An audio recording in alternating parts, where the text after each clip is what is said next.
அனைவருக்கும் இனிய மாலை வணக்கம். வாசனையும் அதன் அழிவும் அப்படிங்கிற தலைப்புல ஆனந்தராஜ் ஐயா வகுப்பெடுக்க இருக்காங்க. ஐயா, நீங்க தொடங்கலாம்.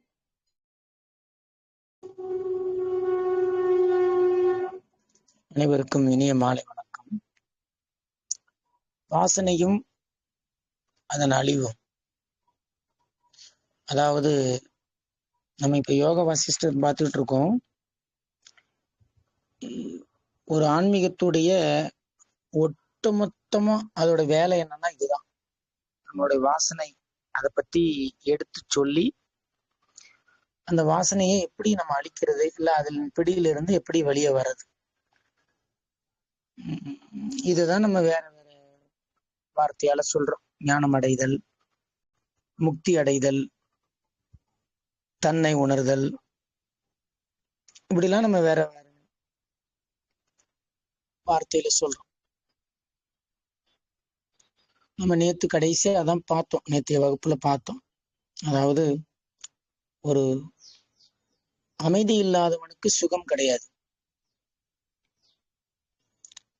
இப்போ அமைதியா இருந்தா, அமைதி நிலையில இருந்தாங்கன்னா நீங்கள் சுகம்ங்கிற விஷயத்த அனுபவிக்க முடியும். சுகம்ங்கிறது மனம் கடந்து நமக்குள்ள ஏற்படுற விஷயம். நீங்க மனம்ங்கிற விஷயத்துல இருக்கும்போது அமைதி கிடையாது. அப்ப அமைதி இல்லை அப்படின்னா சுகம் கிடையாது. இது எல்லாமே ஒரு செயின் மாதிரி தான். அப்போ மூலமா இருக்கிற விஷயத்த கட் பண்ணிட்டீங்கன்னா எல்லாமே விட்டுடும். கரெக்டா அந்த மையத்தை கண்டுபிடிச்சு கட் பண்ணி விடணும். அதுக்கு பேரு தான் சாதனை. இப்போ ஆன்மீக சாதனைலாம் சொல்றாங்க இல்லையா? சாதனைங்கிறது வேற ஒண்ணும் இல்லை. நீங்க தெளிவா எங்க பிரச்சனை, எதால பிரச்சனை, இது எங்க முடிச்சிருக்கு, எங்க வெட்டணும், இதை கண்டுபிடிக்கணும். இதுக்கு வெளிப்புறமா நிறைய உதவிகள் செய்யறாங்க. பெரியவங்களுடைய மகா வாக்கியங்கள் இருக்கு, அனுபவசாலிங்களுடைய அந்த உரைகள் இருக்கு, கலந்துரையாடல் இருக்கு, நம்ம சந்தேகம் இருந்தா கேட்டு தெரிஞ்சுக்கிறோம். இப்படிலாம் உபகரணங்கள் நிறைய இருக்கு. ஆனா நமக்கு விஷயம் புரியணும்ல, நம்ம என்ன செய்யணும், இங்க நமக்கு என்ன வேலை இருக்கு, எதனால நமக்குள்ள அந்த பிரச்சனை இருக்கு, இது தெரியணும் இல்லையா? இப்ப நம்ம உடம்புல ஏதோ ஒரு பாகத்துல ஒரு கட்டி இருக்குன்னா உடனே அதை பயாப்ஸ் பண்றாங்கல்ல. இந்த கட்டியை எடுத்து லேப்ல கொடுத்து எதனால இது வந்தது, இது சாதாரண கட்டியா இல்ல வேற புற்றுநோய் சம்பந்தப்பட்டதா, இது ஏன் வந்தது, எதுக்காக வந்தது, இப்படி ஒரு ஆய்வு மேற்கொள்றாங்க. அப்படி இந்த வாசனை அப்படிங்கிற விஷயத்த நம்ம அழிக்கணும் அப்படின்னா ஃபர்ஸ்ட் வாசனைன்னா என்னன்னு தெரியணும் இல்லையா? அது ஸ்ட்ரக்சர் என்ன, அதுக்கு என்னென்ன எதெல்லாம் உதவிகரமா இருக்கு, இதெல்லாம் தெரியணும். நம்ம வெளிப்படையா தெரியறத மட்டும் சொல்றோம். எனக்கு அமைதி இல்லை, ஆனந்தம் இல்லை, அமைதி இல்லை, ஆனந்தம் இல்லை, இதை மட்டும் நம்ம சொல்றோம். ஆனா இதுக்கு பின்னாடி என்ன, பின்புலமா என்ன விஷயம் இருக்கு, அங்க எங்க மிஸ்டேக் இருக்கு, ஏன் இந்த அமைதி நிலை நமக்கு தெரிய மாட்டேங்குது, நம்ம ஏன் இன்பம் துன்பம்ங்கிற இரட்டையிலேயே நம்ம பயணிச்சுக்கிட்டு இருக்கோம், அதுல இருந்து விடுபட்டு நம்மளால ஏன் அந்த சுகம் அல்லது ஆனந்தத்துல ஏன் இருக்க முடியல, இதெல்லாம் நம்ம கண்டிப்பா அகமுக பயணத்துல போய் செக் பண்ணணும். அகமுக பயணம் மட்டும்தான் உங்களை கரை சேர்க்கும், வேற எதுவுமே கரை சேர்க்காது. இதுல ரொம்ப தெளிவா இருக்கணும். இதுல மட்டும் நம்ம தப்பு பண்ணிட்டு புறவயமா போயிட்டோம் அப்படின்னா, வெளிப்புறமா போயிட்டோம்னா ரிசல்ட்டே வராது. இது எங்க தொலைச்சமோ அங்கதான் தேடணும். அப்ப பிரச்சனை எங்க இருக்கு, உள்ளுக்குள்ளதான் இருக்கு, அகத்துலதான் இருக்கு, புறத்தில் இல்லை. புறத்துல எல்லாமே பெர்ஃபெக்டா இருக்கு. அப்போ அந்த ஆத்ம விசாரம், உள்முக பயணம், அகமுக பயணம் எந்த அளவுக்கு நீங்க அதுல தீவிரமா இருக்கீங்களோ அந்த அளவுக்கு நீங்க விடுபட முடியும். ஏன்னா உள்ளுக்குள்ளதான் முடிச்சுகள் இருக்கு. உள்ளுக்குள்ளதான் கட்டுகள் இருக்கு, உள்ளுக்குள்ளதான் தவறான பார்வைகள்லாம் இருக்கு. அப்ப அங்க நீங்க ரிலீஸ் பண்ணாதான் உலகமா தெரிகிற இது பிரம்மமா உங்களுக்கு மாற்றி தெரியும். எப்படி ஒரு மஞ்சள் காமாலை ஜாண்டிஸ், ஒரு மஞ்சள் காமாலை நோய் வந்தவனுக்கு எல்லாம் மஞ்சளா தெரியுதுன்னா, ஐயோ உலகம் எல்லாம் மஞ்சளா மாறி போச்சுன்னு சொல்றது முட்டாள்தனம் இல்லையா? உலகம் மஞ்சளா மாறல, உங்களுக்குள் மஞ்சள் காமாலைங்கிற நோய் வந்ததுனால எல்லாம் மஞ்சளா தெரியுது. உங்க கண் மீது மஞ்சள் படலம் படர்ந்திருக்கு, அதனால எல்லாம் மஞ்சளா தெரியுது. காமாலக்காரனுக்கு பாக்குறதெல்லாம் மஞ்சள் அப்படி சொல்லுவாங்க. அப்போ இந்த பூர்வ வாசனைகள், அந்த மனப்பதிவுகள், இது எவ்வளவு ஆழமா பதிஞ்சிருக்கு இல்லையா? அப்போ அதோட ஸ்ட்ரக்சரை ஃபர்ஸ்ட் கண்டுபிடிக்கணும். இது எது ஆதாரமா இது பிடிச்சு வச்சிருக்கு, இதுக்கு எது ஆணி வேற செயல்படுது அப்படின்ற உள்ளுக்குள்ள போய் நம்ம ஆய்வு பண்ணணும். அகத்தாய்வு, ஆத்ம விசாரம், அகமுக பயணம் செய்யும் போதுதான் நமக்கு தெரியும். அப்படி நம்ம உள்ளார்ந்து, இங்க வெளியில உள்ளங்கிறது நம்ம சமூகத்தில் அர்த்தத்துல சொல்றது இல்ல, நம்ம சுயத்தை நாடுவது. அப்போ இதுல இந்த பதிவுகள் ஏன் உள்ள இருக்கு, அது ஏன் இழுக்குது, இந்த வாசனைகள் ஏன் இது திருப்பி திருப்பி ஃபார்ம் ஆகிக்கிட்டே இருக்கு, அப்படி நீங்க அப்படியே கொஞ்சம் ஆழ்ந்து கவனிச்சீங்கன்னா ஃபர்ஸ்ட் ஒண்ணு உங்களை முட்டும். அதுதான் இந்த உடம்பு. முதல் பெரிய பிரச்சனை, நீங்க உள்ளுக்குள்ள போகும்போது உங்களை தட்டுற முதல் ப்ராப்ளமே நான் இந்த தேகம் அப்படிங்கிற எண்ணம் தான். இதுதான் பெரிய எண்ணம், ஸ்ட்ராங்கஸ்ட் தாட். இருக்க எண்ணங்கள்ல ரொம்ப உறுதியான எண்ணம், ஆழ்ந்த வாசனை உள்ள எண்ணம், நான் இந்த தேகம். இத வடமொழியில தேகாத்ம புத்தி அப்படின்னு சொல்லுவாங்க. இந்த தேகமே ஆன்மா என்ற தவறான அறிவு. இதுதான் பெரிய மலை. நம்ம அந்த டைட்டானிக் கப்பல் ஒரு மலையில மோதி சுக்குநூறா போவோம் இல்லையா, அந்த மாதிரி இந்த நான் இந்த தேகம்ங்கிற இந்த மலை தான் ரொம்ப பெரிய மலை. அந்த எண்ணம் தான் மிகப்பெரிய மலை. அதுதான் முதல்ல தட்டம். நீங்க அகமுக பயணத்துல போகும்போது, உள்ளுக்குள்ள போகும்போது முதல்ல தட்டுறது அதான். இப்ப அதுக்கு ரெமெடி கொடுக்கணும். அது ஒரு எண்ணம் தானே. தட்டம்னா உண்மையான மலை இல்லை. டைட்டானிக்ல உண்மையான ஒரு ஐஸ் கட்டி மலை தட்டி அந்த கப்பல் உடைஞ்சது. இப்ப நம்ம பயணம், இந்த ஆன்மீக பயணத்தில், உள்முக பயணத்தில் போகும்போது இது எண்ண மலைகள், எண்ணங்களால் ஆன மலைகள். இதெல்லாம் வாசனைகள்ங்கிறது எண்ணங்கள், ஆனா ரொம்ப ஆழமா பதிவான ஒரு எண்ணங்கள். அப்போ இப்ப முதல்ல எந்த எண்ணம் தட்டுப்பட்டுச்சு? இந்த உடம்பு தான் நான் அப்படின்னு தட்டுப்படுது. ஒரு இடி இடிக்குது. அப்ப இதை ஃபர்ஸ்ட் களைச்சு விடணும். சும்மா போனா அது போயிடாது. அதுக்கு நீங்க வேறு சில விஷயங்களை கொடுக்கணும். அந்த எண்ணங்கள் அங்க இருந்து விலகணும்னா வேற சக்திசாலி எண்ணங்களை உள்ள புஷ் பண்ணணும், தள்ளணும். அப்ப என்ன ஒரு எக்ஸ்பிளனேஷனான ஞானம் இருக்கு. வசிஷ்டர் சொல்றாரு, இந்த உடம்பு என்னைக்கோ ஒரு நாள் அழியதானே போகுது. சின்ன விஷயம்தான், சின்ன டிப்ஸ் கொடுக்குறாரு மைண்டுக்கு. இந்த உடம்பு என்னைக்கோ ஒரு நாள் கன்ஃபார்மா அழியதான் போகுது. இது சின்ன ஞானமா இருந்தாலும் இது ரொம்ப ஒர்க் பண்ணும். அப்போ இந்த ஞானம் உள்ள போகும்போது அத இடுக்குப்படியா பிடிச்சு வச்சிருக்கு இல்லையா, இந்த உடம்புதான் நான் அப்படின்னு மனம். அதுக்கு ரொம்ப எதிர்பார்க்காத ஒரு அதிர்ச்சி ஏற்படும் மனசுக்கு. இவ்வளவு நாளா நமக்கு சாதகமான எண்ணங்கள்லாம் வந்துகிட்டு இருந்தது. இப்ப என்ன, நம்ம பிடிச்சு வச்சிருக்க உடம்புக்கு ஆப்போசிட்டா ஒரு ஞானம் வந்திருக்கு, ஒரு எண்ணம் வருது. இந்த உடம்பு என்னைக்கோ ஒரு நாள் அழியக்கூடியதுன்னு சொல்லுது அப்படிங்க. அதுக்கு ஒரு ஜர்க்கி வரும் மனசுக்கு.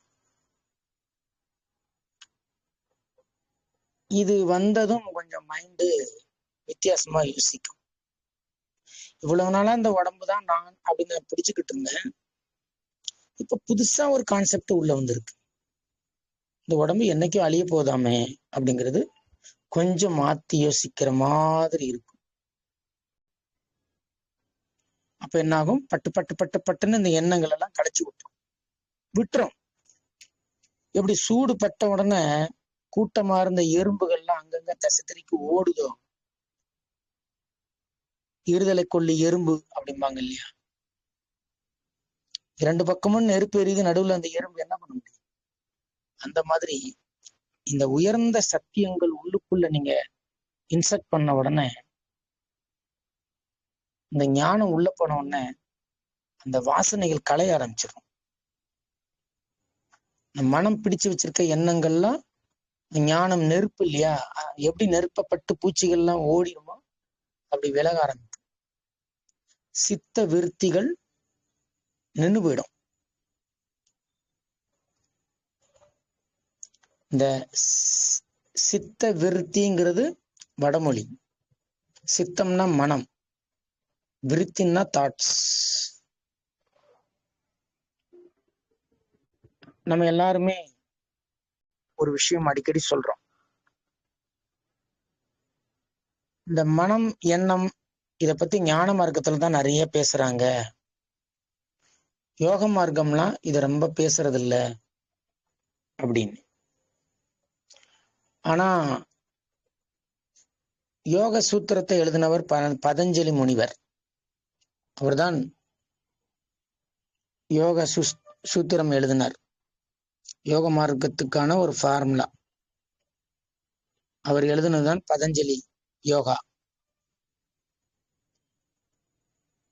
பதஞ்சலியுடைய அந்த சூத்திரத்தில் இரண்டாவது சூத்திரமே சித்த விருத்தி நிரோதக அப்படிங்கிற சூத்திரம் தான். மனதில் வரக்கூடிய எண்ணங்களை நிறுத்துங்க, இதான் அதோடைய தமிழாக்கம். சித்த விருத்தி நிரோதக, இதுதான் அவர் வச்சிருக்காரு தன்னுடைய யோக சூத்திரத்திற்கு. இரண்டாவது ஃபார்முலாவே இதுதான். இதுக்கப்புறம் தான் மற்ற விஷயங்கள்லாம் வரும். அடிப்படை என்ன, சித்த விருத்திகளை நிறுத்தணும், மனதில் இருந்து உற்பத்தி ஆகக்கூடிய எண்ணங்களை நிறுத்தணும். அப்பதான் மனம் அடங்கும், எண்ண ஓட்டங்கள் நிற்கும். அப்பதான் இந்த பூர்வ வாசனைகள் நம்மளை விட்டு விலகும். இல்லைன்னா அது ஸ்ட்ராங்கா பிடிச்சுக்கிட்டே தான் இருக்கும். இப்ப அடுத்த ஒரு நிலையில இது எதனால இது ஃபார்ம் ஆச்சு, இந்த வாசனைகள் ஏன் உற்பத்தி ஆகிட்டே இருக்கு அப்படின்னா, மனம் புலன் வழியாக வெளியில ஓடிச்சுன்னா வாசனைகள் வந்துகிட்டே இருக்கும். நம்ம ஒரு நாய் வளர்க்குறோம் வீட்டுல, அந்த நாய்க்கு ப்ராப்பரா ஒழுங்கா நீங்க வீட்டுல உணவு போடலன்னா தெருவுல உள்ள குப்பை தொட்டில போய் மோந்து பார்க்கும். அதே போலதான் அகமுக பயணத்தில், அந்தர்முகத்தில், உள்முக பயணத்தில் இல்லாத சாதகனின் மனம் புலன் வழியாக வெளிப்புறமா ஓடும், வெளியில போய் அலையும். இதான் நடக்கும். அப்ப எது வரைக்கும் இந்த மனசு ஐம்புலன்கள் வழியா வெளியில போகுதோ அது வரைக்கும் ஆன்ம நிலையிலிருந்து டிஸ்டன்ஸ் அதிகமாகிட்டே போகும்.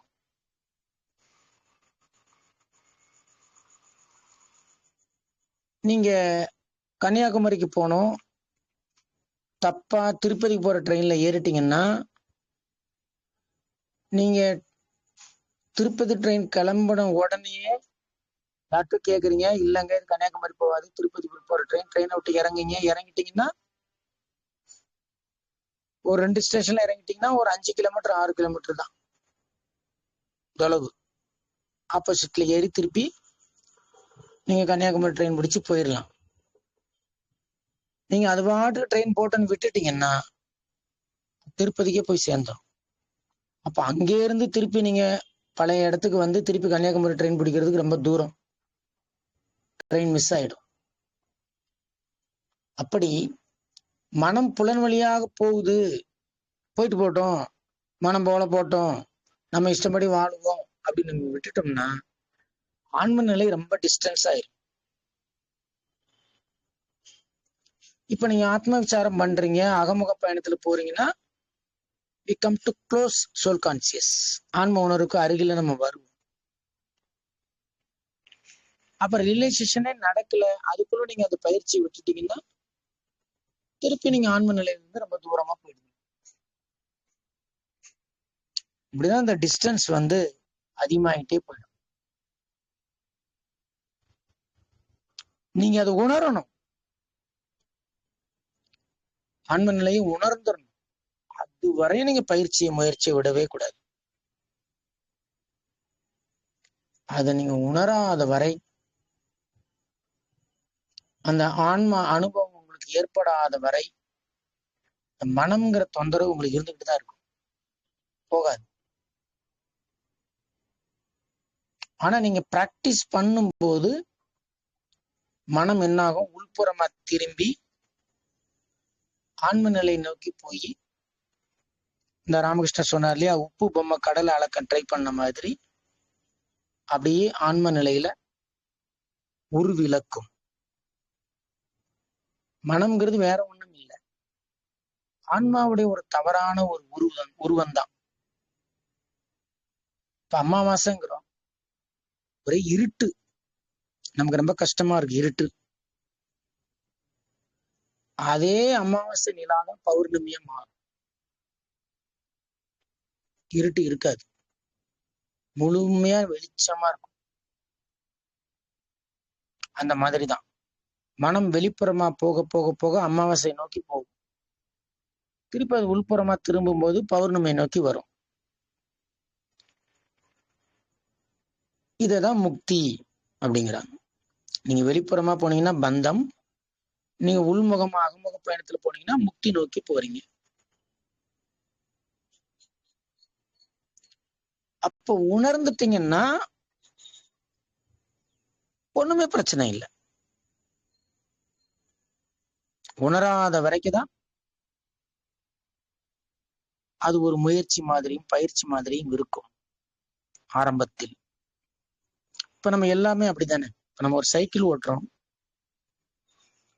சைக்கிள் எப்படி ஓட்டுவோம், யார் சப்போர்ட்டும் தேவையில்ல, நம்ம பாட்டுக்கு கை திரும்போம், நம்ம பாட்டுக்கு பெல் அடிப்போம், நம்ம பாட்டுக்கு பிரேக் அடிப்போம். இது இயல்பா நடக்க வேண்டியதுதான். ஆனா எடுத்த உடனே அப்படியே நடக்குது இல்ல. நம்ம சைக்கிள் பின்னாடி சீட்ல பிடிக்க ஒரு ஆள் வேணும், ஹேண்ட்பேர் ஒரு ஆள் பிடிக்கணும், இடுப்பு வளையும் போது அது ஒரு தட்டு தட்டி நேரப்பாருன்னு சொல்லணும்.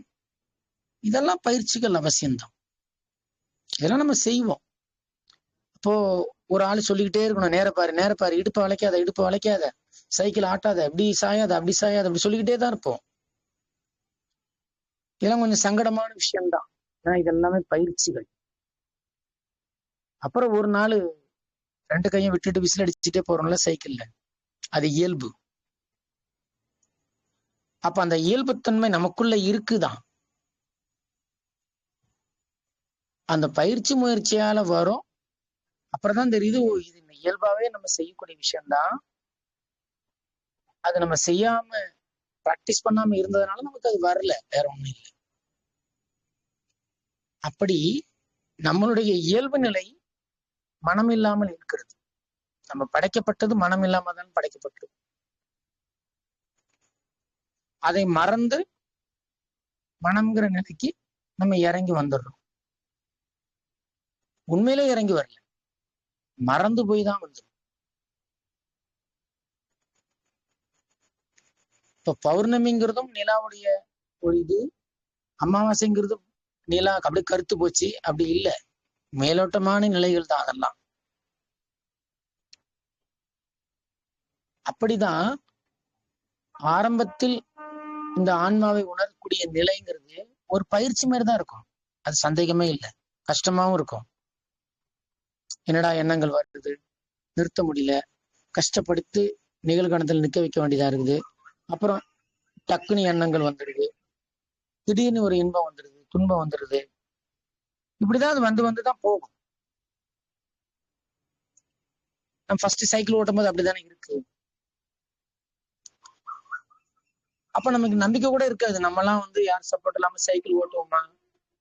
ஐயோ, ரோட்ல எவ்வளவு பேர் எவ்வளவு ஜாலியா சைக்கிள் ஓட்டுறாங்க, எவ்வளவு அசால்ட்டா 2 கையை விட்டுட்டு போறாங்க, ஒரு கால்ல ஓட்டுறாங்க, எப்படிலாம் ஓட்டுறாங்க. அதெல்லாம் பார்த்தா நமக்கு ஆச்சரியமா இருக்குல்ல. ஏன்னா நமக்கு சைக்கிள் ஓட்ட தெரியாது, அப்ப ஆச்சரியமா இருக்கும். அப்ப நம்மளும் அதே மாதிரி ஓட்டும் போது அவ்வளவு ஆச்சரியம் இருக்காது இல்ல, சகஜமா இருக்கும். இப்போ நமக்கு ரமணரை பாக்குறோம். ஓ, மனமற்ற நிலைன்னா எவ்வளவு நாள் எப்படிலாம் இருந்திருக்காருல்ல ரமணர், இவரெல்லாம் எப்படிலாம் இருந்திருக்காரு. நமக்கு ஆச்சரியம் வருது ஆரம்பத்துல. நாமளும் அதே நிலையில இருக்கும்போது ஓ இவ்வளவுதானா, ஓ இந்த நிலையில தான் இருந்திருக்காங்க. அப்போ அவங்க கரெக்டா சொல்லியிருக்காங்க, அது மேட்ச் ஆகும். நான் சொல்றது சாதாரணம் இல்லை, அனுபவம். அந்த வாக்கியம் அந்த அனுபவத்துக்குள்ள நீங்க போய் உட்காரும் போது அது வேற மீனிங் கொடுக்கும். நீங்க வெறும் உணர்வதற்கு முன்பு உங்க நிலை வேற, உணர்ந்த பிறகு உங்க நிலை வேற. நீங்க ஒரு ஆப்பிள் பழத்தை பத்தி நிறைய புக்கு படிச்சிருக்கீங்க, ஆப்பிள் பழத்தை பத்தி நிறைய கிளாஸ் கேட்டிருக்கீங்க, நிறைய யூடியூப்ல பார்த்துருக்கீங்க, இதெல்லாம் வேற. ஆனா ஆப்பிள் பழத்தை கட் பண்ணி சாப்பிடுறது வேற. ரெண்டுக்கும் வித்தியாசம் உண்டு. அப்ப உணராத வரைக்கும் எல்லாம் கருத்துக்களா தான் இருக்கும். உணர்ந்த பிறகுதான் அது பிராக்டிக்கலா யதார்த்தமா மாறும். அப்போ இந்த மனப்போராட்டம்ங்கிறது, இந்த பயிற்சி முயற்சி இருக்கிற வரையும், நீங்கள் அந்த மனம் கடந்த நிலையில் நிலையாக இருக்காத வரைக்கும் அது கொஞ்சம் சிரமமா தான் இருக்கும். அந்த வாசனை அழியல, கம்ப்ளீட்டா அழிஞ்சதுன்னா, இதோட முக்கியமான விஷயமே அதான். கம்ப்ளீட்டா அழிஞ்சு அந்த நிலையில போய் ஒன்ஸ் நீங்க உட்கார்ந்துட்டீங்கன்னா நீங்களே நினைச்சாலும் கீழே வர முடியாது, வாய்ப்பே கிடையாது. ஒரு எளிமையான உதாரணம், ஒரு மரத்துல ஒரு பப்பாளி மரம் இருக்கு. அந்த பப்பாளி மரத்துல ஒரு பப்பாளி காய் இருக்கு. அது காயிலே கீழே விழுந்துடும். பழுக்காம இருக்கிறதுக்கு அதுக்கு ரைட்ஸ் இருக்கு. நான் பழுக்க மாட்டேன், நான் காயிலே கீழே விழுந்துருவேன் அப்படின்னு அந்த மரத்தை விட்டு விழுந்தால் ஒண்ணும் பண்ண முடியாது. ஆனால் அதே பப்பாளி காய் பழுத்துருச்சு மரத்திலே இருந்து. இப்ப நான் திருப்பி காயாகணும் அப்படின்னு நினைச்சா நடக்கவே நடக்காது, நடக்கவே நடக்காது. ஞானம் அடைகிறதுக்கு முன்னாடி நீங்க ஆன்மீகத்தை விட்டு ஓடுறதா இருந்தா ஓடிடலாம், அது நடக்கும். ஞானம் அடைந்த பிறகு நீங்க மனமா மாறணும்னா மாறவே முடியாது, வாய்ப்பு கிடையாது. Once realised, self realisation, self realised, enlightened, அந்த மாதிரி நிலைக்குள்ள நீங்க பயணிச்சிட்டீங்கன்னா எங்க கொண்டு உங்களை போட்டாலும் சரி, படைத்திசை காட்டும் கருவிதான். சிவயோகி சொல்றது படைத்திசை காட்டும் கருவி மாதிரி ஆயிடுவோம் நம்ம முக்தி அடைஞ்சிட்டோம்னா, ஞானம் அடைஞ்சிட்டோம்னா. படைத்திசை காட்டும் கருவி என்ன பண்ணும், எங்க கொண்டு வச்சாலும் அது வடக்கு நோக்கி தான் நிற்கும், வேற எந்த திசை நோக்கியும் நிற்காது. அப்படி ஞானம் அடைந்து மனம் கடந்த ஒரு ஞானிய எங்க கொண்டு போட்டாலும் அவர் மனம் இல்லாம தான் இருப்பார். அவருக்கு மனம் வராது, அதெல்லாம் ட்ரை பண்ணாதீங்க அப்படிம்பாங்க இல்லையா. அவ்வளவு அற்புதமான ஒரு நிலை. அப்போ நீங்க ஆன்மாவை உணராத வரை, ஆன்மா அனுபவம் உங்களுக்கு ஏற்படாத வரை பிராக்டிஸ் பண்ணிக்கிட்டு தான் இருக்கணும். பழுக்காத வரை மரத்துலதான் காய் ஒட்டிக்கிட்டு இருக்கணும், வேற வழியே இல்லை. கிளாஸ் கேட்டுக்கிட்டு தான் இருக்கணும், பிராக்டிஸ் பண்ணிக்கிட்டு தான் இருக்கணும். அதுல இருந்து வெளியில போயிடக்கூடாது. பழுத்த பிறகு ஒரு மரத்துல பழம் பழுத்துருச்சு, நல்லா ஃப்ரூட் ஆயிருச்சு, ஒரு பப்பாளி பழம். நீங்க தலையில தவம் பண்ணுங்க, அந்த பழம் கீழே விழுந்துடக்கூடாது, நான் தியானம் பண்றேன், நடக்காது. நான் அஷ்டமா சித்தி எல்லாம் வச்சிருக்கேன், அந்த பழம் கீழே விழக்கூடாது, பட்டுன்னு விழுந்துடும். இதுதான் ரொம்ப யதார்த்தமா நம்ம புரிஞ்சுக்கிட வேண்டிய விஷயம். அப்போ வாசனைகள்னா என்ன, அந்த வாசனைகளை எப்படி அழிக்கிறது, அது அழிஞ்சா நமக்குள்ள என்ன மாற்றம் வரும், இதெல்லாம் நம்ம புரிஞ்சுக்கணும். இது எல்லாமே அகமுக பயணத்துலதான் இருக்கு, உள்முக பயணத்துலதான் இருக்கு, ஆத்ம விசாரத்துலதான் இருக்கு. நீங்க உங்களுக்குள்ள உங்களை தேய்க்க தான் பக்குவம் வரும் ஒழிய வெளிப்புறமா போக போக பக்குவம் வரவே வராது. நீங்க சத்தியத்திலிருந்து விலகிக்கிட்டே தான் போவீங்க, நெருக்கத்துல வர முடியாது. அதனால ஒட்டுமொத்தமும் அகமுக பயணத்தில் தான் இருக்கு. அப்போ முக்திங்கிறது இதுதான். நீங்கள் இந்த வாசனைகள் அமைப்பை கண்டுபிடிச்சு, மனம்ங்கிற அமைப்பை கண்டுபிடிச்சு, இந்த உடம்புதான் நான்கிற மிகப்பெரிய மாய எண்ணத்தை உடைச்சி கடந்து வரணும்.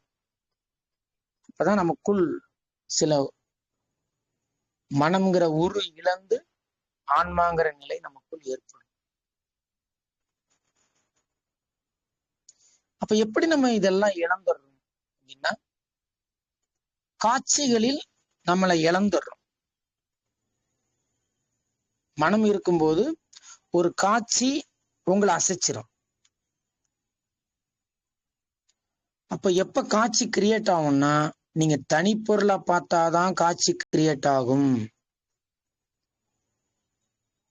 இதுவும் முக்கியமான ஒரு விஷயம்.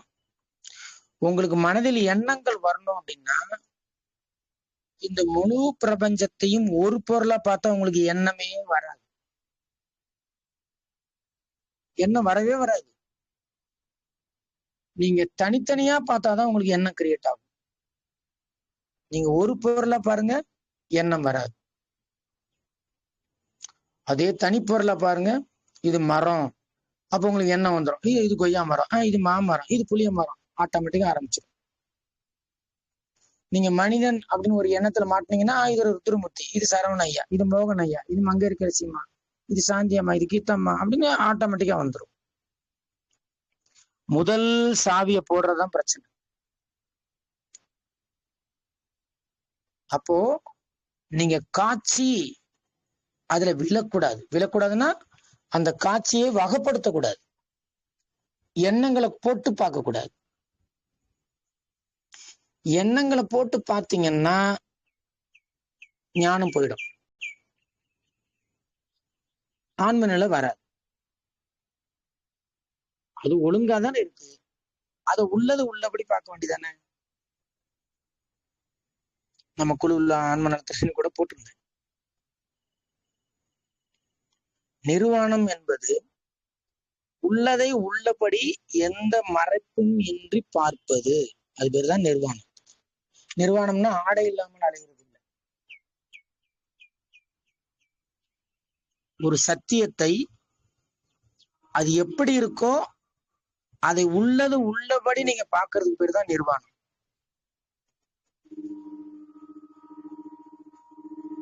அப்ப நீங்க அந்த சத்தியத்தை விதவிதமான எண்ணங்கள்ங்கிற ஆடையை போட்டு மூடிட்டீங்கன்னா அது நிர்வாணம் கிடையாது.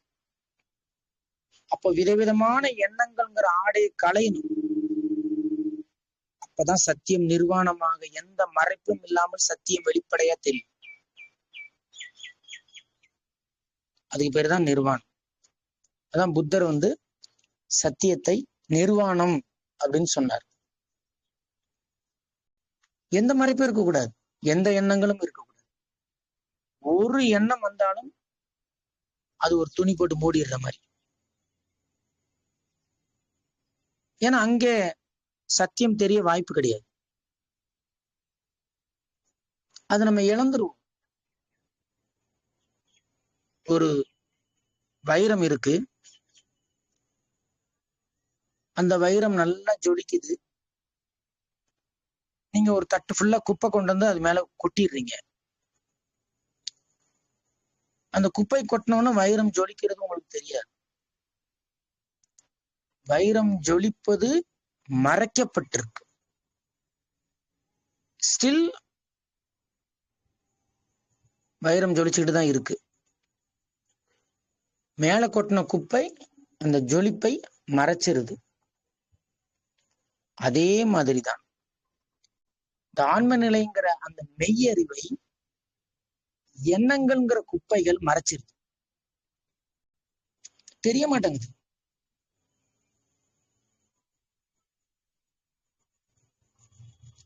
அப்போ இந்த மறைப்புக்கு யாரு காரணம்? மனம்தான் காரணம். அந்த மனம் எந்த ஆதாரத்துல இயங்குது? ஆன்மாவுடைய ஆதாரத்துலதான் இருக்கு. இதுதான் ரொம்ப ஆச்சரியமான விஷயம்.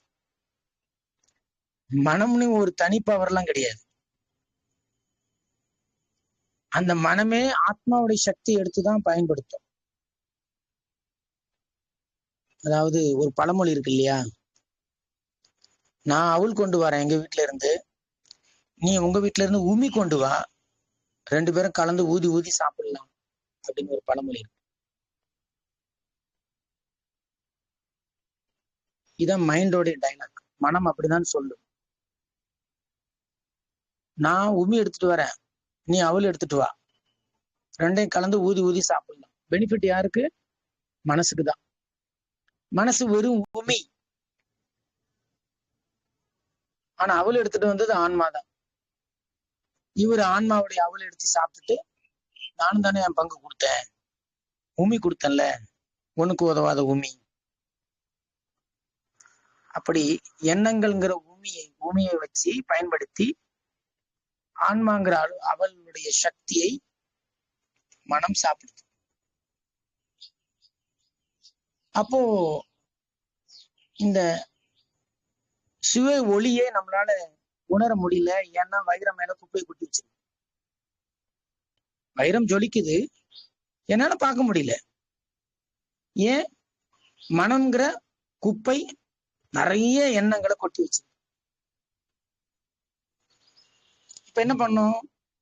இந்த வாசனையெல்லாம் அழிக்கணும். மனம்லாம் குப்பையை எடுத்தா போதும். இது ஆழ்ந்த சத்தியம் என்னன்னா, நீங்க வைரத்தை உருவாக்க வேண்டாம், குப்பையை எடுத்தால் போதும். இதான் ஆன்மீகம். எல்லாரும் ஆத்மாவை சுத்தப்படுத்தணும், ஆத்மாவை சுத்தப்படுத்தணும், ஆத்மா பாவம் அடைஞ்சிருச்சு, ஆத்மாவை புண்ணியம் பண்ணணும். தவறான விஷயங்கள். வைரம் என்னைக்கும் வைரம் தான், அது ஜொலிச்சுக்கிட்டே தான் இருக்கும். மேல இருக்கிற குப்பையை நம்ம எடுக்கணும்.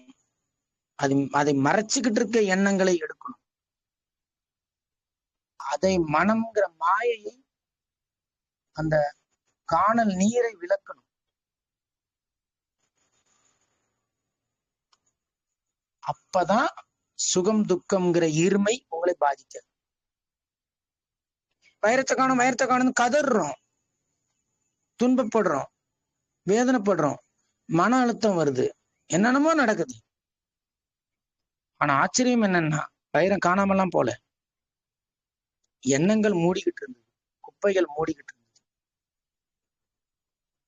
சும்மா நம்ம பேக்கெட்லயே வண்டி சாவி போட்டுட்டு தேடுவோம் வீடு ஃபுல்லா. கடைசியில சட்டை பேக்கெட்ல கை வச்சு பார்த்தா சட்டை பேக்கெட்டுக்குள்ளே இருக்கும் சாவி. அதே விளையாட்டு தான் இங்கேயும் நடக்குது. இப்படி எங்க பிரச்சனைங்கிறத கண்டுபிடிக்கிறதா மிகப்பெரிய சாமர்த்தியசாலி. அந்த வாசனையை எப்படி அழிப்பது அப்படிங்கிறது.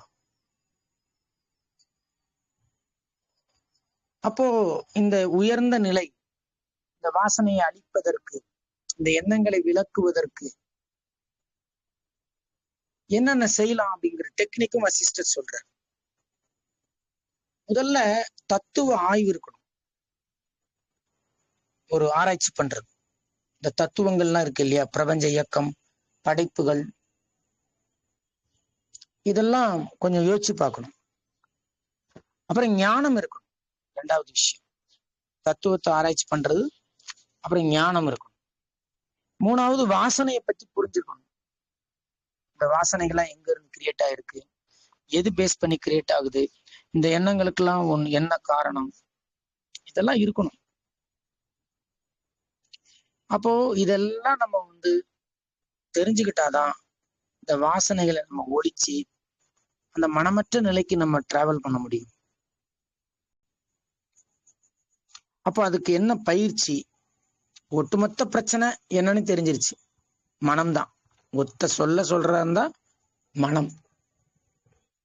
அப்ப அந்த மனசை சும்மா நீ போனா போகாது, அது போயிருமா? எத்தனை உடம்புகளில் நம்ம பயணிச்சிருக்கிறோம். அந்த மனம்ங்கிறது நான் இந்த தேகம் அப்படிங்கிற அறியாமையை ஊட்டி ஊட்டி ஊட்டி ஊட்டி வளர்ந்துகிட்டே வந்திருக்கு. அப்ப டக்குனி போனா போகாது. அப்ப என்ன ஆகும்? அந்த மனமற்ற நிலைக்கு போகணும் அப்படின்னா பயிற்சி ரொம்ப முக்கியம். அகமுக பயிற்சி, உள்முக பயணம் ரொம்ப முக்கியம். அதை ஸ்ட்ரிக்டா பண்ணணும், விட்டுறவே கூடாது. அதுதான் நம்ம ஆத்ம விசாரம், தத்துவ விசாரம் இதெல்லாம் சொல்றோம் இல்லையா. நான் யாரு, இந்த உலகம் எப்படி தோணுச்சு, இதெல்லாம் நம்ம ஆராய்ச்சி பண்றோம். இதெல்லாம் ஆராய்ச்சி பண்ணாத வரைக்கும் உங்களுக்கு உண்மை புரியாது. ஏன்னா மனம்ங்கிறது தேஞ்சு போன ரெக்கார்டு மாதிரி. அது இந்த உடம்பு மூலமா அனுபவிச்ச விஷயங்கள் எல்லாம் நான் தான் உள்ள பதிவு பண்ணி வச்சிருக்கோம் கள்ளத்தனமா. அப்போ நீங்க அது எப்பவுமே பதிவு பண்ணி வச்சிருக்க அதே எண்ணங்களை திருப்பி திருப்பி கொடுத்தீங்கன்னா அது நல்லா சாப்பிட்டு கொழுத்து போயிடும். இப்போ மாற்று வேறு சில எண்ணங்களை நீங்க அதுக்குள்ள கொடுக்கும்போது மனம் பயந்து போயிடும். அதுதான் நம்ம இந்த ஆத்ம விசாரம், தத்துவ விசாரம். ஏன்னா இதுல பண்ற விஷயங்கள் எல்லாம் மனதிற்கு எதிர்ப்பான செயல்கள் தான். ஆனா மனம் ரிசீவ் பண்ணும். ஏன்னா நம்ம கொடுக்குற இந்த ஞானம் என்ன வடிவில் உள்ள போறதுனால மைண்டோட ஸ்ட்ரக்சரே என்ன வடிவம் தான். What is mind? Mind is the bundle of thoughts. எண்ணங்களின் கட்டுகள் தான் மனம். அதனாலதான் இந்த ஞானம் ஆரம்பத்துல பயிற்சி முறையில கொடுக்கும்போது அது எண்ணங்களால மனசுக்குள்ள போகும். அதனாலதான் மனம் ஏத்துக்கிடும். இல்லைன்னா மனமும் ஏத்துக்காது. நம்ம ஆளுதான் அப்படின்னு உள்ள விடும். அப்புறம் இந்த ஞானம் தான் அதுக்கு கொல்லி வைக்க போகுதுன்னு மனசுக்கு தெரியாது. நம்ம ஆளுதான் என்ன வடிவில தான் வராது, வாங்க உட்காருங்கன்னு அதை அலோ பண்ணிடும். அப்புறம் அந்த ஞானம் செய்யக்கூடிய வேலையை அதால தாங்க முடியாது. தெரியாம உள்ள விட்டுட்டேன், என்னையே காலி பண்ணிட்டானே. இந்த ஞானம் உள்ள போய் என்ன வடிவுல உள்ள போய் மனதை நாசம் செஞ்சிடும். ஆனா மனசுக்கு தெரியாது இது நம்மளை நாசம் பண்ணணும். நம்மளை மிஞ்சி என்ன பண்ணிடும் அப்படின்னா அது உள்ள அலை பண்ணிடும். அதுதான் இந்த ஆத்ம விசாரத்தோட பெரிய பவர். ஏன்னா நம்ம நிறைய விஷயங்கள்ல இதை ஆராய்ச்சி பண்ணோம். பல பிறவிகள்ல இந்த மனம் ஜெயிச்சிட்டதுனால என்னவோ பண்றான் அப்படின்னு அசால்ட்டா விட்டுரும் அது. ஏன்னா நம்மளும் மனசுக்கு முக்கியத்துவம் கொடுக்க மாட்டோம், முழுக்க முழுக்க ஆத்ம விசாரத்திலே இருப்போம். அதனால இந்த மனதை சுத்தி இப்படி ஒரு ஞானத்தால் ஒரு வேள்வி நடக்கிறது மனதால் கண்டுபிடிக்க முடியாது. அது ஒரு அறிவு கட்ட முட்டாள் மனம், ஈஸியா ஏமாந்துரும். அப்போ ஆனா நம்ம அகமுகமா பயணிக்கணும். நீங்க வெளிப்புறமா பயணிச்சீங்கன்னா மனசுதான் ஜெயிச்சுக்கிட்டே இருக்கும். அதுக்கு சாதகமான எண்ணங்கள் தான் உள்ள போகும். நீங்க அகமுக பயணத்தில் போகும்போது நீங்க மனசுக்கு கொடுக்குற எண்ணங்கள் வெறும் எண்ண வடிவத்தில் போகும், உள்ள போய் வேலை காட்டிடும். சில தீவிரவாத அமைப்புக்குள் காவல்துறையினர் அந்த தீவிரவாதி மாதிரியே வேஷம் மட்டும் உள்ள போய் சேர்ந்துருவாங்க.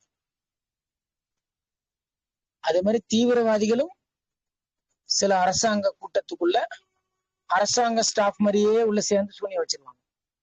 ரெண்டுமே நடக்கும்.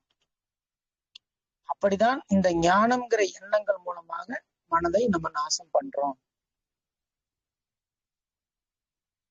அப்ப இந்த நான் யாருங்கிற கேள்வி, இந்த உலகம் எப்படி தோணுச்சு, இந்த மாதிரி ஆராய்ச்சி பண்ண பண்ண பண்ண என்ன ஆகும்னா, நீங்க அந்த சிந்தனையில் மூழ்கும் போது, அந்த மாதிரி கலந்துரையாடல் கலந்துகிடும் பொழுது மனசுக்கு தேவையான எண்ணங்கள் இன்புட்டு போகாது, உள்ளுக்குள்ள போகாது. இது பெரிய லாஸ். ஏன்னா நம்ம விரும்புற மாதிரி ஒரு எண்ணம் வரமாட்டேங்குது. இது வித்தியாசமெல்லாம் இருக்குது. இவ்வளவு நாளா நம்ம வேற மாதிரி எண்ணம் தானே கிரியேட் பண்ணிட்டு இருந்தோம்.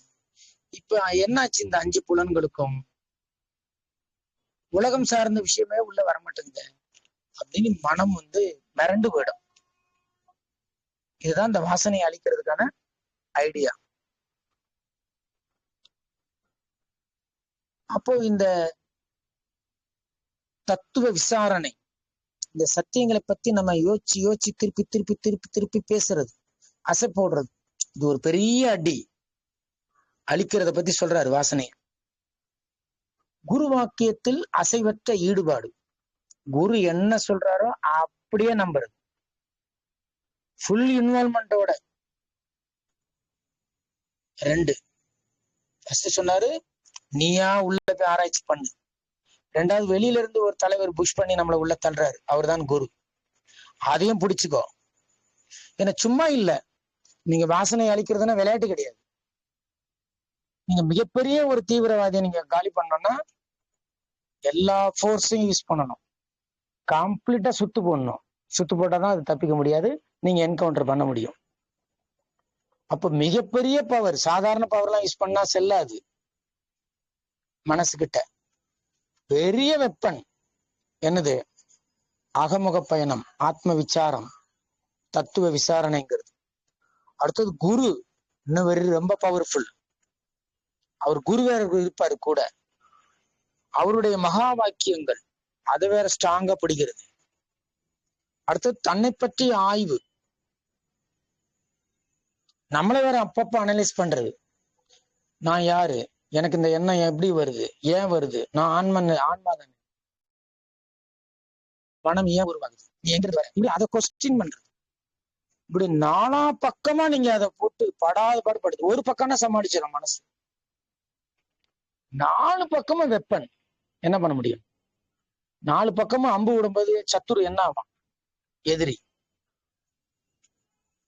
ஆனா என்ன பண்ணணும்? சும்மாலாம் விட்டுறக்கூடாது. ஆத்ம அனுபவம் வர்ற வரைக்கும் விடவே கூடாது. நான் இன்னைக்கு ஒரு நாள் பண்ணேன், 2 நாள் கிளாஸ் கேட்டேன், ஒரு 5 நாள் ஆத்ம விசாரணை பண்ணேன், கொஞ்ச நாள் ரமணர் புக்கு படிச்சேன், அதெல்லாம் வேலைக்கே ஆகாது. ஏன்னா டார்கெட் பெருசு, வாசனை அழிக்கணும். அப்ப வாசனை அழிக்கணும்னா பவர்ஃபுல் எக்யூப்மெண்ட் எல்லாம் யூஸ் பண்ணணும், டூல் எல்லாம் கொண்டு வந்தாதான் நீங்க வாசனை அழிக்க முடியும். நீங்கள் மேலோட்டமா இருந்தா கஷ்டம். ஒரு பேப்பரு, ஒரு டஸ்ட், ஒரு குப்பைன்னா சாதாரண நெருப்பு எரிச்சிரும். ஒரு சாதாரண ஒரு நெருப்பு ஒரு கொளுத்தி போட்டீங்கன்னா சும்மா டஸ்ட், பேப்பரு, குப்பை, பிளாஸ்டிக்கு, துணி இதெல்லாம் எரிஞ்சு போயிடும். இரும்பை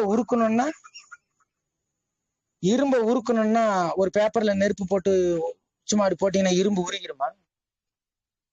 இரும்பை உருக்குறதுக்கு ஒரு நெருப்பு இருக்குல்ல, ப்ளூ கலரா இருக்கும். வெல்டிங் கடையெல்லாம் போனீங்கன்னா பார்க்கலாம், அவரே கண்ணாடி போட்டு அந்த நெருப்பு வச்சாருன்னா அப்படியே இரும்பு உருகி ஒட்டிடும். வாசனையும் இரும்பு மாதிரிதான். அந்த ப்ளூ கலர் நெருப்பு தான், ஒரு நெருப்பு இல்ல வசிஷ்டர் 3 நெருப்பு சொல்றாரு. ப்ளூ கலர் நெருப்பு 3 வைக்கணுமா ஒரே டைம்ல. தத்துவ விசாரணை, உருவாக்கியத்துடைய ஒரு அசைவற்ற ஈடுபாடு, தன்னை பற்றிய செல்ஃப் அனலைஸ், சுய ஆய்வு பண்றது, அகமுக பயணம், இது 3 நெருப்பை வச்சாதான் அந்த வாசனைங்கிற இரும்பு உருகும். அது எதுவரை வைக்க சொல்றாரு? உருகிற வரைக்கும் வைக்கணுங்கிறாரு. சும்மா காட்டி காட்டி எடுத்தாலும் வேலைக்கு ஆகாது. சொல்றாரு ஆத்ம அனுபவம் பெறுகின்ற வரை அது உணரணும், அது பழுத்துறணும். பழுக்காத வரை விடக்கூடாது. பழுத்துட்டா நீங்க விட்டுட்டு போனாலும் அதால காயாக முடியாது. அது ரொம்ப முக்கியம். நிறைய பேர் சொல்லுவாங்க, ஞானம் அடைஞ்ச பிறகு நீங்க எப்படி கிளாஸ் எடுக்கலாம், ஞானம் அடைஞ்ச பிறகு எப்படி நீங்க டீச் பண்ணலாம் அப்படின்னு ரமணர்கிட்ட கேட்பாங்களா, ரமண மகரிஷி கிட்ட. ஞானம் அடைந்த பிறகு ரமண மகரிஷியா கிளாஸ் எடுக்கிறாரு? இல்லையே. பிரபஞ்சம் தானே அவரை இயக்குது.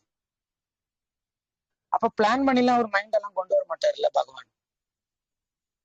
அவர் வாயிலிருந்து ஏதாவது சொல்லணும்னு பிரபஞ்சம் முடிவு பண்ணா மனதை பயன்படுத்தி சொல்ல வைக்கும்.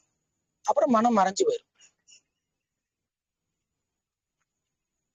இதுதான் ஞான போதனை அப்படிங்கிறது. ஒன்ஸ் அந்த அனுபவம் வராத வரைக்கும் நீங்க பிராக்டிஸை விட்டுறவே கூடாது.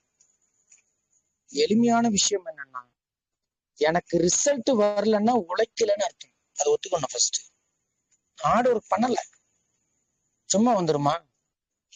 அந்தோ ஆத்ம வித்தை அதிசுலபம் அப்படிங்கிற ரமணர் என்ன சொல்றாரு? அந்தோ ஆத்ம வித்தை அதிசுலபம் அப்படின்னு சொல்றாரு. சத்தியம், இது மாதிரி ஒரு ஈஸியானது எதுவுமே கிடையாது. ஆத்ம வித்தை ரொம்ப ஈஸி, ரொம்ப எளிது. ஏன்? உடம்ப மாத்த வேண்டாம், சொந்த பந்தத்தை மாத்த வேண்டாம், பொருளாதாரத்தை மாத்த வேண்டாம், உலகத்தை மாத்த வேண்டாம், எதையுமே மாத்த வேண்டாம். உள்ள மட்டும் மாத்தினா போதும். இது அதிசுலபம் தானே. இது யாரு தடுக்க போறா? வெளியில மாத்தினாதான் வேற எவனாவது தடுப்பான். மாத்தாத, நான் உன்னால பண்ண மாட்டேன். எனக்குள்ள மாத்திக்கிறதுக்கு யாரு தடுக்க முடியும்? யார் தடை பண்ண முடியும்? இதை வச்சுதான் பகவான் ரமணர் சொல்றாரு, அந்தோ ஆத்ம விபவம். இது மாதிரி ஈஸியானதை நீ பார்க்க முடியுமா அப்படின்னு கேக்குறாரு. அப்ப நமக்கு ஏன் கஷ்டமா இருக்கு? நம்ம வெளியில சேஞ்ச் பண்ணி ட்ரை பண்றோம். நான் தாடி வளர்த்துக்கிறேன், நான் பட்டை போட்டுக்கிறேன், நான் கொட்டை போட்டுக்கிறேன், நான் காவி கட்டிக்கிறேன், நான் சாமி கும்பிட்டுக்கிட்டே இருக்கிறேன், நான் தலையில நிக்கிறேன். அப்பயே அது கஷ்டமா இருக்கு. அப்பயே நம்மளால சொல்ல முடியல அந்தோ ஆத்ம வித்தை அதிசுலபம். நீ எங்க மாத்தணுமோ அங்க மாத்தணும். அதான் ரொம்ப முக்கியம். அங்க மாத்திட்டு எந்த வேடம்னாலும் போட்டுக்கலாம். அதான் ரொம்ப முக்கியம். ஒரு பழுத்த பழம் மேல நீங்க எந்த கலர்னாலும் அடிச்சுக்கலாம், தப்பு இல்லை. ஆனா காய் மேல மஞ்சள் கலர் அடிச்சு பழம்னு சொல்லக்கூடாது, அது தப்பு. பழத்து மேல எந்த கலர்னாலும் அடிக்கலாம், அது பழத்தை டிஸ்டர்ப் பண்ணாது. ஆனா காய் மேல மஞ்சள் பெயிண்ட் அடிச்சுட்டு பழம்னு சொன்னீங்கன்னா அது தப்பு, அது பழம் கிடையாது. அப்போ வசிஷ்டர் ரொம்ப அதிசயமான ஒரு விஷயத்த நமக்கு சொல்லி கொடுக்குறாரு. இந்த வாசனையை நீ அழிக்கணும்னா இந்த 3 அக்னி உனக்குள்ள இருக்கணும். இது விட்டுறவே கூடாது. எது வேணாலும் இருக்கலாம், பிராக்டிஸ விட்டனா அது வராது, அவ்வளவுதான். மற்றபடி அவர் எதையுமே விட சொல்லல. ஃபேமிலி டியூட்டிஸ், சொந்த பந்தங்கள், இதெல்லாம் எதுவுமே அவர் மாத்திக்க சொல்லல. ஆனந்தமா இருங்கன்னு தான் சொல்ற. அக இயக்கம் கூடாது, அவ்வளவுதான். உங்களுக்குள் அக இயக்கம் கூடாது. புற இயக்கத்தை நீங்க நிறுத்த முடியாது, அதை விட்டுருங்க. அகத்தில் இயங்காதீங்க. அகத்தில் இயக்கம்னாலே மனம். அக இயக்கம் கூடாது. அகம் இயங்குவதுதான் இப்ப பிரச்சனை. நம்ம கிட்ட 2 இயக்கம் இருக்கு, புற இயக்கம், அக இயக்கம். புற இயக்கம் நடக்கலாம், நடக்காமல் இருக்கலாம். உடம்பு வேலை செய்யலாம், ஓய்வாகவும் இருக்கலாம். அது உடம்போட தர்மம், அது இஷ்டம். அது எப்படி, அது யாரு படைச்சாங்களோ அவன் கொஞ்ச நேரம் வேலை செய்ய வைப்பான், கொஞ்ச நேரம் ரெஸ்ட் கொடுப்பான், கொஞ்ச நேரம் வேலை செய்ய வைப்பான், கொஞ்ச நேரம் தூங்க வைப்பான். அது உடம்பை படைத்தவன் பாடு. ஆனால் அகம் இயங்கவே கூடாது. இதுதான் கண்டிஷன். உடம்பு இயங்கினாலும் அகம் இயங்கக்கூடாது. உடம்பு ஓய்வாக இருந்தாலும் அகம் இயங்கக்கூடாது. இதான் ஆன்மீகம்.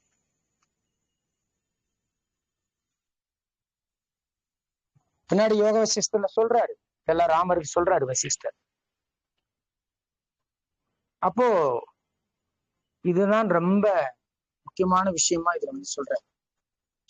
அப்ப இந்த 3 விஷயம் துணை இருந்தால் நீங்கள் ஆத்ம அனுபவம் பெறுகின்ற வரை பிராக்டிஸ விடக்கூடாது. சரி, நீங்க ஆத்ம அனுபவம் பெற்றுட்டீங்க, இப்போ யாரும் வேண்டாம் நீங்க ஓடிடலாமா? அப்பவும் போகக்கூடாது, அப்பவும் விலகக்கூடாது. மற்றவங்களுக்கு சொல்லிக் கொடுக்கலாம், தப்பு இல்லை. பக்குவ நிலையை உணர்ந்த பிறகு நீங்க மற்றவங்களுக்கு சொல்லிக் கொடுக்கறதுனால உங்க பக்குவ நிலை போயிடாது. என்ன சொல்ல போனா உங்கள் பக்குவம் கூடும், பக்குவ நிலை கூடும். நீங்கள் பிறரை உயர்த்த உயர்த்த நீங்க தான் உயர்வீங்க. இதுல ரொம்ப எளிமையான விஷயமே, நீங்க ஒரு வகுப்பு எடுக்கிறீங்கன்னா வகுப்பு கேட்கிறவங்களை விட வகுப்பு எடுக்கிறவங்களுக்கு தான் நன்மை அதிகம். இதெல்லாம் ஆழமா சிந்திச்சா புரிஞ்சிடும். நீங்க ஒரு துணியில கரை இருக்கு, அந்த துணி கரையா இருக்குன்னு சோப்பு போடுறீங்க துணிக்கு. துணியில மட்டும் அழுக்கு போகுது, உங்க கையில இருக்க அழுக்கும் போயிடும். ஆனா நீங்க சோப்பு துணிக்கு தான் போட்டீங்க, கைக்கு போடல. ஆனா உங்க கையில இருக்க அழுக்கும் போகும். அதுதான் நீங்கள் ஒரு நல்ல ஒரு நிலையில் இருக்கும்போது, நீங்க பிறருக்கு உதவுது, பிறருக்கு கைட் பண்ணும்போது அதில் நீங்களும் பக்குவப்படுவீர்கள். உங்களுக்கும் சில முடிச்சுகள் அவிழும், நீங்களும் அடுத்தடுத்த கட்டத்துக்கு நகர்த்தப்படுவீர்கள். அதனாலதான் எப்பவுமே சொல்லுவோம், ஆன்மீகத்துக்கு ஆரம்பம் உண்டு, முடிவு கிடையவே கிடையாது. நீங்க எங்கேயாவது போய் இந்த ஆன்மீக வாழ்க்கை எப்ப முடியும், எங்க முடியும்னு கேட்டீங்கன்னா நீங்க ஃபெயில், அவுட்டு. இதுக்கு முடிவே கிடையாது. ஆனாதான் புத்தர் அழகா சொல்லுவார், ஆன்மீகம் என்பது பயணம், வெறும் பயணம், வேகமான பயணம் அப்படின்பார். பயணம் அது, it's a journey, there is no any end. அது ஒரு பயணம். ஆனா என்ன பயணம்? வெறும் பயணம். It's a mere journey, it's a empty journey, there is no load on it. அந்த பயணத்தின் மேல் எந்த பாரமும் இருக்கக்கூடாது. இதான் கண்டிஷன். ஆன்மீக பயணத்தில் வெறும் பயணம் தான் இருக்கணும். there is no any weight, கணம் இருக்கக்கூடாது, பாரம் இருக்கக்கூடாது, சுமை இருக்கக்கூடாது. அது எது மீன் பண்றாரு? மைண்ட சொல்றாரு.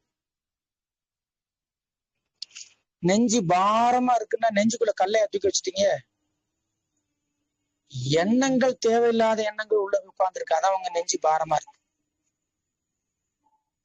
அப்ப லேசான தன்மைங்கிறது மனமற்ற தன்மை, லேசா இருக்கு. எந்த விஷயமும் உள்ள போவாது.